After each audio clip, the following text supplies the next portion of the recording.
This video is explaining an elementary step reaction. So the reaction that I chose in the first step is O3 plus NO yields NO2 plus O2.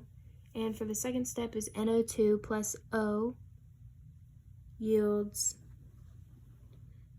NO plus O2. And the first step is the slow step and also called the rate determining step because when it is a slow step, you have to wait for it to do the whole reaction, so it's the rate determining step. And the second step is the fast step, and if it were to be the slow step, then it would change the whole way you'd solve for the reaction, and you'd use a steady state instead of what I'm using.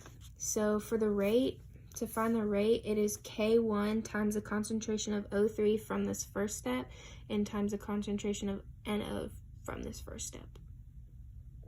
So that's how you get the rate. For the overall reaction, you take, on the reactant side, you have O3 from here, NO from here, and O from here. You don't use this NO2 because it's repeated in the first step and the second step, so you won't see this in the overall reaction.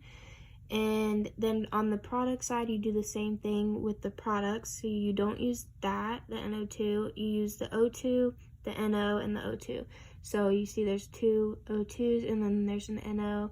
And these are both crossed out because they're repeated on both sides, so they just cancel each other out. And then when you solve for the final overall reaction, you get O3 plus O yields 2O2 because you just combine both of these O2s and you get 2O2 and then O3 plus O, and that's the overall reaction. So basically you just figure out what's repeated and then what can be combined, and then you find the overall reaction rate.